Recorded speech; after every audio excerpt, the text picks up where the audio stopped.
3 घंटे बाद एक बेटी के बलात्कारियों को गुजरात के अंदर बचाया जा रहा था। ये मानसिकता है उनकी, ये सोच है उनकी। ऐसी जहनियत के लोग जब देश की कुर्सियों पर बैठे होंगे तो ब्रजभूषण शरण सिंह जैसे दरिंदे पैदा होंगे, और उन दरिंदों को संरक्षण देने वाला कोई और नहीं, ये भारतीय जनता पार्टी की सरकार है। आप तो मिट्टी में मिला देते हैं, आप तो बुलडोजर चलवा देते हैं, 2-2 मिनट में आप डिस्क्वालीफाई कर देते हैं। कहाँ चली गई आपकी मानसिकता? आपका जाति मजहब देख के बुलडोजर निकलता है? आपका जाति मजहब कार्रवाई सब पे होता है बाबा, सबका नंबर लेते हैं। आपको दिख रहा है कहाँ कार्रवाई हो रही है? नेशनल मीडिया वहां जाकर के चापलूसी करता है, ब्रजभूषण शरण सिंह से ऐसे सवाल करता है, बार बार बेटियों को पीड़ित किया जाता है, इस तरह के सवाल उनसे दागे जाते हैं। आपको कहाँ छुआ?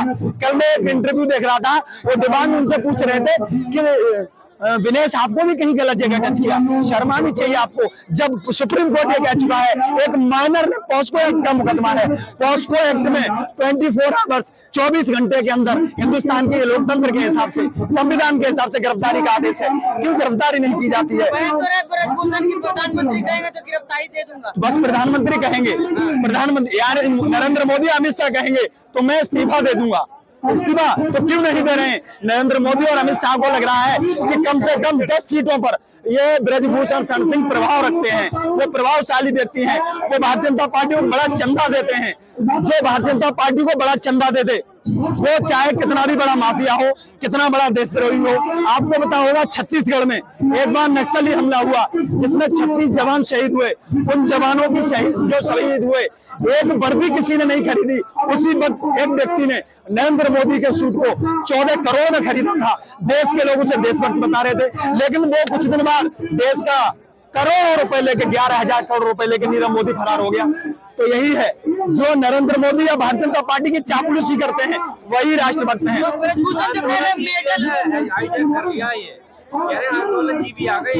आंदोलन जीवी, अगर महिलाओं को सम्मान दिलाना, मैं एक स्कूल में जहाँ पढ़ता था, एक संस्कृत में श्लोक लिखा हुआ होता था, यत्र नारी पूज्यन्ते तत् सर्वमन्ते देवता। जहाँ नारियों की पूजा की जाती है वहाँ देवताओं का निवास होता है। ऐसे ही नारियों की पूजा की जाती है। यही मुल्क ऋषि मुनियों का मुल्क है।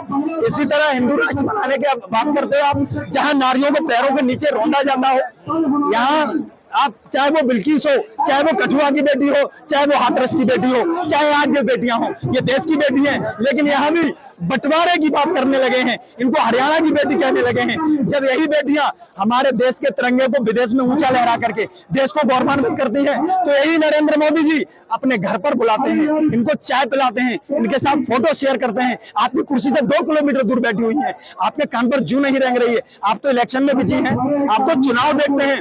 Election is the not fought for next election, election is the fought for next generation. Election तो ब्रजभूषण तो कह रहे हैं कि मेडल लाना सब कुछ थोड़ी है, एक मेडल वाला जेल में भी है। ब्रजभूषण मेडल तो ले आए, वो तो एक मेडल लाके दिखा दे, अपने परिवार से किसी को भेजें एक मेडल लेने के लिए। कितनी मेहनत करनी पड़ती है। ये बेटियां ग्रामीण अंचल से आती हैं, ग्रामीण अंचल में शिक्षा के लिए बेटियों को निकलना बड़ा दुश्वार होता है। आप जानते हैं, मैं ग्रामीण क्षेत्र से आता हूँ, मैं किसान का बेटा हूँ। एक किसान अपनी बेटी को ग्रेजुएशन कराने के लिए कितनी मेहनत करता है, कितने दायरों में रहना पड़ता है, लेकिन ये उन घर वालों से खेती करिए। यहाँ पे क्या कर रहे, किसान है आप तो। जब बेटियों के सम्मान की बात है तो किसान क्यों नहीं आएंगे?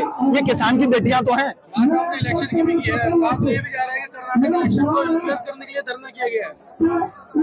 धरना देना देश का संविधान कहता है, या कर्नाटक चुनाव की घटना है? कर्नाटक चुनाव को रिप्लेस वो कर रहे हैं, बजरंग बली का नाम ले रहे हैं। जिन बजरंग बली ने सीता जी के सम्मान के लिए अपने बदन को जला दिया, अपने बदन में आग लगा ली, तुम उन बजरंग बली का नाम लेकर के महिलाओं का शोषण कर रहे हो। ये भारतीय जनता पार्टी महिलाओं का सम्मान जानती नहीं।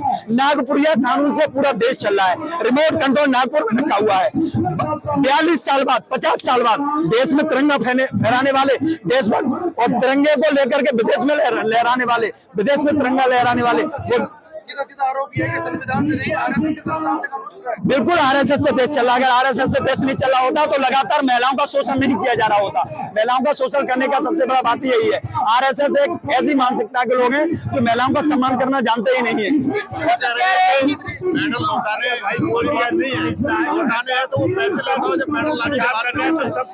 नरेंद्र मोदी जी अगर ये बात करते हैं सार्वजनिक मंच से, उनके नेता के कहने से नहीं चलने वाला। नेता ने उनके नेता है, वो आरोपी है, वो आरोपी है, आज नेता है, वो हो सकता है जनता वहां के भारतीय जनता पार्टी के लोगों की देर में, लेकिन देश के न्यायालय, देश के कानून के हिसाब से वो आरोपी है, उसमें 501 का मुकदमा है। लेकिन दिल्ली पुलिस किसानों को हटाने के लिए चली जाती है। कोई भी आंदोलन होता है, आंदोलन को बदनाम किया जाता है। आपने देखा होगा एक आंदोलन और चला था जहां पर गोलीबाज लोग आ गए थे, गोली कांड करा देते हैं। सिंघू बॉर्डर पर आकर के गोली कांड करा दिया। गाजीपुर बॉर्डर पर भारतीय जनता पार्टी का एक विधायक आ जाता है, गोली कांड करा दिया जाता है। यहाँ पर रात को आ जाते हैं ये वर्दीधारी लोग, इनका भी नंबर आने वाला है, एक एक करके नंबर सबका आने वाला है।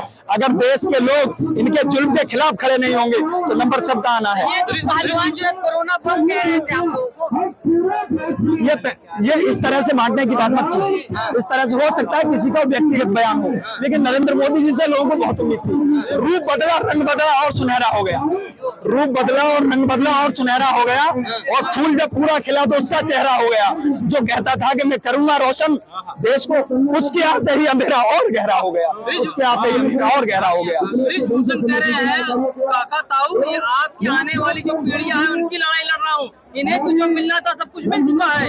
ये आने वाली पीढ़ियां हैं, ये देश के लिए खेल रही है। 2022 की गोल्ड मेडलिस्ट है विनेश फोगाट, ये रिटायरमेंट नहीं ले चुके हैं। इन्होंने अपने कैरियर को दांव पे लगा करके आने वाली पीढ़ी के, ताकि आने वाली पीढ़ी का लगातार शोषण न हो। तमाम सम्मान मिल चुके हैं, अर्जुन अवार्ड, ना जाने कितने कितने अवार्ड मिल गए। ये भी आने वाली पीढ़ियों की लड़ाई लड़ रहे हैं। इन्होंने ये कहा कि हमारे साथ शोषण हुआ, आने वाली पीढ़ियों के साथ शोषण न किया जाए, उनके साथ खिलवाड़ न किया जाए, उनके भविष्य से खिलवाड़ न किया जाए। ये कहा जाता है कि तुम्हारी सांस नहीं चल रही है, टच किया जाता है उनके चेस्ट को। कैसा है ये, किसको सारे बिरादरी के लोग हैं, सारे एक ही जाति। दिल्ली पुलिस की जाति और मजहब में इसको मत बांटिएगा। ये भारतीय जनता पार्टी के लोग जाति मजहब में बांटने की बात करते हैं। सीए एनआरसी का आंदोलन हुआ, इन्होंने उसको जाति मजहब में बांटा। आप मुझे बताइए, आपने पाकिस्तान से आए हुए कितने हम लोगों को देश की नागरिकता दे करके उनको नौकरी देने का काम किया। देश रोजगार मांगता है, देश हिंदू मुस्लिम मंदिर मस्जिद से नहीं चलता। मंदिर न मस्जिद न सिवालों की बात हो, जनता बेरोजगार पड़ी है, पहले निवालों की बात हो, रोजगार की बात होनी चाहिए। तो आप सरकार की प्राथमिकताएं होती हैं। और अभी आपने पूछा आंदोलनजीवी, आप आंदोलनजीवी की बात कर रहे हैं। ये मुझे फक्र है कि मैं आंदोलनजीवी हूं, क्योंकि ये वो आंदोलनजीवी लोग हैं, भगत सिंह, शहीद भगत सिंह, अशफाक उल्लाह खान, राम प्रसाद बिस्मिल, चंद्रशेखर आजाद, ये सब आंदोलनजीवी थे।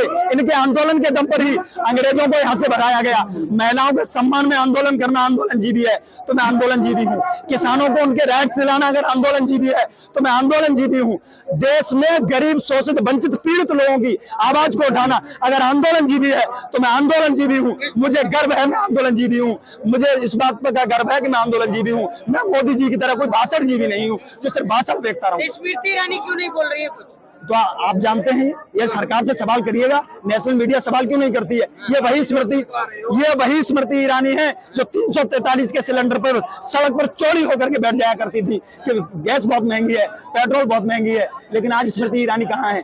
मैं आपको फिर बता रहा हूँ, ये सोच व्यक्तिगत आजादी बोलने की नहीं है किसी को, ये संगीन सोच है, उस सोच से देश चल रहा है। ये बताइए, आप इतना बड़ा अपराधी बता रहे हैं ब्रजभूषण को, वो 6 बार से लगातार क्यों नहीं जा रहे इलेक्शन ईवीएम के दम पे चल रहा है उनका इलेक्शन। भी नहीं थी भाई मीडिया ने खरीद ले।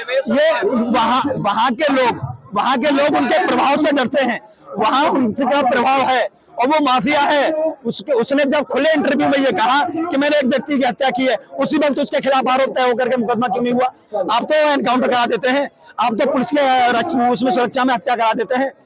अभी